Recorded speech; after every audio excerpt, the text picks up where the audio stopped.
Are there any ministerial statements? I call the Honourable the Premier. Thank you very much, Mr Speaker.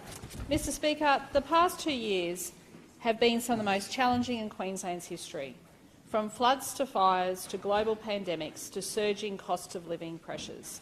Queenslanders have weathered every storm by standing by one another when the going gets tough. Finally, Mr Speaker, there's light at the end of the tunnel.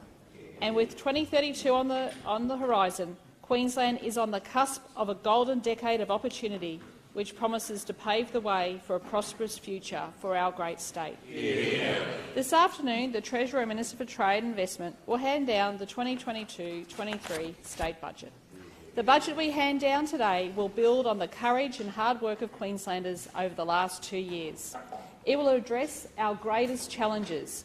It will create good, honest jobs. And it will deliver better services for the people of our great state.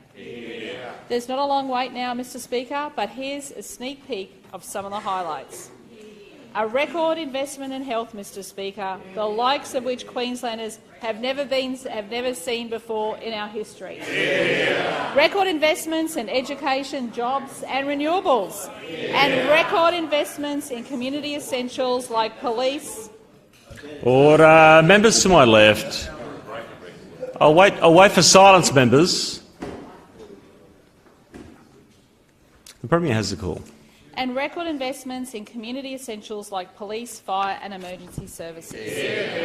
In addition, we've already announced $4 million to develop Indigenous tourism experiences throughout our state, $35.5 million to build a new medical manufacturing facility in Brisbane, creating local manufacturing jobs, $200 million to build more houses, creating thousands of jobs and opportunities for construction, more than $300 million to build a Toowoomba to Warwick pipeline, delivering water security for the Granite Belt and Southern Downs, while creating around 420 local jobs, $5.7 million for a further expansion of the Mackay Resource Centre of Excellence, ensuring more Queenslanders have the skills they need to pursue a career in the resources sector, $15 million to expand the National Battery Testing Centre to support jobs making renewable batteries in Queensland, $750 million to build a state-of-the-art Queensland Cancer Centre at Hurston, Mr Speaker, $13.6 million to build a new screen studio in Cairns, creating jobs and opportunities in the screen industry for the people of far north Queensland,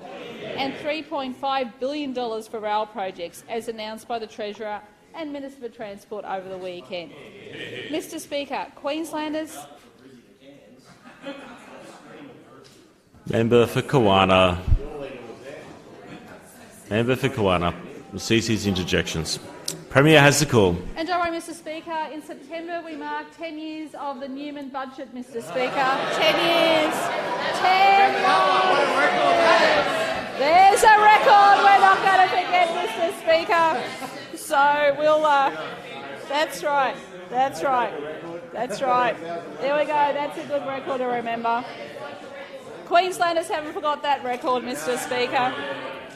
Mr Speaker, Queenslanders have shown incredible resilience in the last 2 years. Their hard work has meant that our economy has recovered faster than any other jurisdiction. Queensland has the strongest jobs growth in the nation, coming out of a pandemic with 206,000 jobs created. Queensland's domestic economy is outpacing the nation, and our exports are now at a record $99 billion, Mr Speaker. And our strong economic management has now created the budget position we need to make a historic investment in good jobs, better services and embracing our great Queensland lifestyle. Mr Speaker, last week National Cabinet met in Canberra, and to those opposite, I went to that as well, Mr Speaker. Although some of the faces have changed,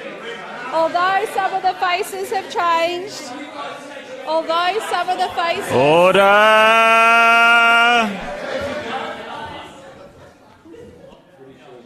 Although some of the faces have changed, the job remains the same, working together in the interests of the people of our state and our nation.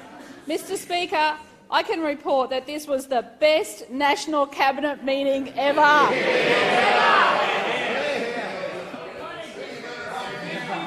What a pleasure.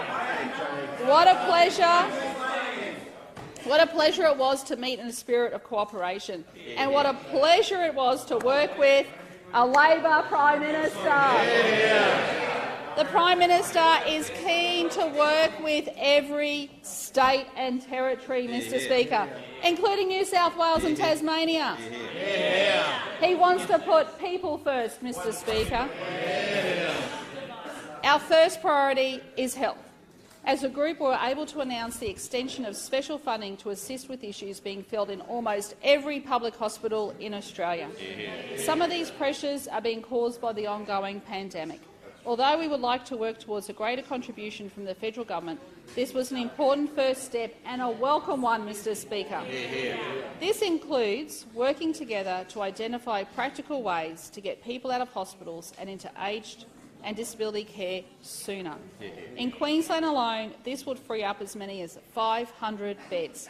And let me say to the opposition that this is a national issue that every state and territory addressed, Mr Speaker. The Commonwealth agreed to address a backlog in visa applications.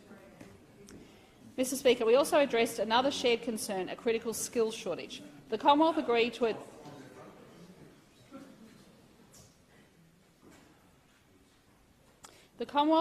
address a backlog in visa applications to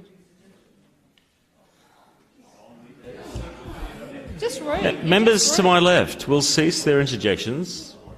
The Premier is making a ministerial statement. Premier, you have the call. The Commonwealth has agreed to address a backlog in visa applications to reduce the amount of time skilled migrants are waiting to come into Australia and to prioritise training that will address these skills shortages, Mr Speaker. Many of these skills shortages are in regional Queensland and rural Queensland, Mr Speaker. Mr Speaker, we also gave our commitment to progress a referendum to enshrine in our Constitution a First Nations voice to Parliament, Mr Speaker. Every state, premier and territory leader, Mr Speaker. We gave a commitment for energy ministers to continue working together to improve outcomes for consumers, to further streamline disaster recovery funding arrangements and measures to boost productivity across all sectors, and to a reduction in Australia's greenhouse gas emissions of 43% below 2005 levels by 2030.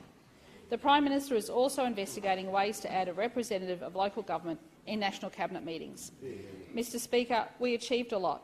As I frequently say, we work best when we work together. And I look forward to the next National Cabinet meeting prior to the federal budget in October. And finally, Mr Speaker, 1 year ago, on Budget Day coincidentally, we welcomed what looked like good news from the former federal coalition government, bridging visas being granted to the Annastacia family. It turned out to be a false hope. They were not going home to Biloela that day. They had to remain in Western Australia and remain in doubt, a long way from central Queensland and from the friends they'd known for 7 years. I said that day we look forward to when the family would all be allowed to come home to Billo. Mr Speaker, it took a change of government in Canberra, but 12 months later the good news is— Member for Everton. Order. Members to my right. Premier has the call. The family is back in Biloela, back in the community which embraced them, which campaigned for them and raised money for them. And they know that under the Albanese government they can continue in Biloela with certainty. It's a wonderful outcome. Order. It's a wonderful outcome for this family who have persevered through so much. It's thanks to the new federal Labor government. But today I want to emphasise a point in particular. This is a tribute to the love and spirit of the people of Biloela. How moving it was to see the emotional welcome, the cheers and the tears of joy. And I want to thank Minister Glenn Butcher for going out there that weekend as well. Thank you very much for representing the government. Council workers even spent the morning making sure the airport was spick and span for the arrival. As a state, we can all be proud of a Queensland community so ready and so willing to demonstrate the true meaning of the word home. I call the Deputy Premier.